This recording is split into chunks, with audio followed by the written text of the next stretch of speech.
Hi guys, this is Brent Weeks, doing my Q&R for November 2018. I've been told I'm a little quirky, so I will try to keep the quirks to a minimum today. Don't tap on the table, my assistant says. Don't tap on the microphone picks it up. Okay, we're just going to dive in. As usual, we'll have little timestamps below so that you don't have to listen to me ramble or answer questions in long form that you're not very interested in.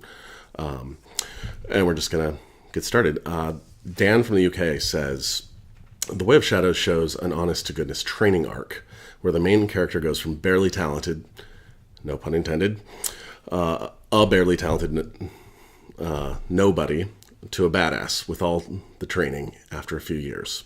I've reread The Way of Shadows many times, and I was able to pick out so many little details. Do you have any advice on how to construct a training arc for a character?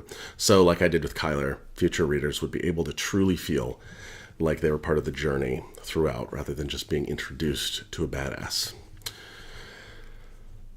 Great question. Thanks, Dan. I guess what I've tried to do with my characters throughout is, if they're going to grow to be an incredibly talented or an incredibly powerful character, is to, first of all, you want to introduce the character to the readers in a way that shows what's important to him, that gives you some insight into who he is at heart, but also shows how far he has to go. Like, you need to see Kip as this tubby fat kid and who's got a lot of growing to do. But hopefully you also want to show that that he's got some insight, or you when you're introduced to Kyler, he's doing something that scares the crap out of him. He's getting into the mud, and he's desperate. He's a kid who's going to do whatever he has to do in order to stay alive. And that's his character. That's who you know him to be. He will do gross, nasty stuff that's too scary for other people from the time he's very young. So you want to give readers that core sense of who this character is, and then also a sense of how they need to grow. And that's what I tried to do with both Kyler and with Kip, and with some other characters as well. Then the training arc is you want to show that progression. You want to show them, and what I like to do, and I don't know, maybe other people do it differently, is show them have big successes, but then show them also fail. I like to show my characters failing forward a lot, like they're doing something right, they have this idea, and then they mess up anyway, and they're almost brilliant, or they're brilliant for a little bit, and you're just like, oh man, you're putting it together, you're starting to put it together, and then you're messing up again, and it gives you this sense of growth, of like, you're seeing how they're becoming totally awesome, but they're still the same person inside, and if you show them failing forward, if you show them doing bigger things but still messing up, then I think it retains that sense of progression, of growth, instead of just becoming cartoonish. You amp up the challenges, and you amp up how they're able to answer those. All right. Jennifer Webb says, I was working on a writing project, and the situation got really emotionally charged. I ended up teary-eyed and a bit of a mess trying to muscle it out. It was hard writing through that. Have you experienced this? And if so, is it normal? Quote unquote. And how do you get through it / shake it off? Taylor Swift. Sorry. I couldn't help myself. Is it normal? I've heard other writers say that it is. Personally, I have no heart, and so I don't suffer when my characters do it all. I kind of enjoy those days. No, that's not true. I think if you don't weep once while you're writing a book, it's not very fair for you to ask your readers to do so. You should care for your characters more than anybody else does. or at least as much as anybody else does. So if you're trying to evoke big feelings, it needs to evoke big feelings in you. And you're gonna find out that after you write that, you might have those days where you're a teary mess, and that's great. That's fine. And if you need to hide yourself while you're doing that because you feel completely ridiculous, crying in front of the computer as you're, playing with your pretend friends, which it is kind of ridiculous. Let's be honest. If you need to hide away, just hide away. And John Scalzi talked about, he told a story once about answering the door for the UPS guy, and he was this teary mess, and then the UPS guy is like, what is going on in here? So it's normal. Muscle through it. Dive into what's hard about that for yourself. Figure out what is it that's making you have these big feelings, and then put it away.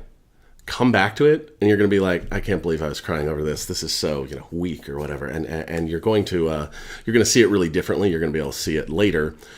That what's on the page maybe wasn't quite worth all the big feelings that you had in your heart as you were writing it, but you're going to know where to go to polish that to make it feel really big again. I'll give a teaser that there's one scene. One chapter in The Burning Light that I've probably worked on 5 or 6 different times, and every time I weep. It's awesome. It's you guys are gonna love it. I mean, well, some of you will love it more than others, I suppose. So it's but it moves me, and I think that's a good thing. I think that's part of the fun of this, is that you see. You get to know not only your characters, but ultimately yourself better. So be brave, dig into the hard stuff. That's why we write fiction. That's why we read it.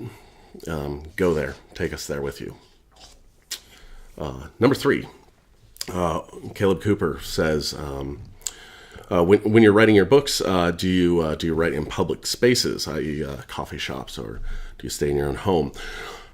Well, as I find it awkward to weep in coffee shops, I do tend to write at my own home. Actually, I'm highly distractible, and so I will shamelessly eavesdrop. I mean, I suppose if people are having a loud conversation in a coffee shop, is it really eavesdropping? Is it wrong to really be curious about how that date went and be like, really, you did that? That sounds like a bad move. So I can't. I'm too distractible, and I say ADD is my superpower, which serves me really well to be easily bored when I'm writing, because if I'm writing a scene and I find it boring, readers are going to find it boring. If I were writing scenes and I never found them boring, and I didn't have a sensitivity to that, I would write boring scenes. But that said, it means I can't work in places where there's just a lot of strangers and a lot of interesting things happening. So I work at home in isolation, sometimes in a dark cave, which is not so good for me, I hear, from my vitamin D deficiency. Or maybe that's just being in Oregon. Okay, thank you. That's the 4th question is from Barbara. You have many, many question marks. Naughty. Barbara Quill Venesiga. Sorry, I have no idea. I'm sorry about that. How long does it take for you to develop a character, from the idea to the full personality? How do you get to know your characters, and how do you keep it all straight? You have specific forms, questions that you ask each character. How in-depth do you go with each character when planning, or do you discover them as you go? What would be your best advice for creating realistic 3-dimensional characters? Okay, I'm going to stop there. My characters go, it's a mess. It's when I start with a character, I start with who I want to see them become. And I start with what is the main problem, or what are a few of the main problems standing between them and who they could become. And then I try to envision, like, what could make that as difficult as possible. So if you're talking about, like, what if you are creating a character who's going to become this total badass leader of the world who could do all sorts of crazy magic and can just break everything. Well, what would stop him from doing that? Who is this character on the inside? And what would put him as far away from that as possible? And then I started with another character, and this is in Black Prism, of what if you had a character who was already that powerful, who's like the most powerful guy on the planet, and what would happen if he lost all of his power, and who would he be without it? So I had this idea of taking these two characters and having them on opposite trajectories, one going down, one going up, and seeing how they kind of interact with each other, or how they influence each other anyway.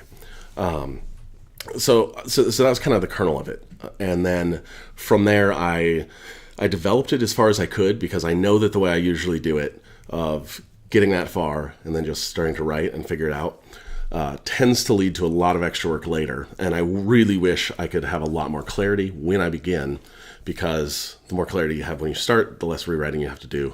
But my process usually involves getting that far, taking everything in the world building as far as I can, and then at some point I just have to start. And so then I start writing, and I immediately start discovering things about the characters, or I go, well, in this situation I think they would do this. It would kind of be more convenient for the plot if they would do this other thing, but I think I can work with this, and so I have them do the thing that it seems rational for them to do with what they know at the time, as long as it fits into the plot. And so then with those things, you sort of accrete who this person is, and they become clearer and clearer in your mind's eye. And sometimes it takes you until you write the final scenes of the book to be like, oh, that's what this character needs to do. That's the question that this character really needs to have answered. And then you might realize that nothing or very little of what you've written in the book for this character actually has to do with that question.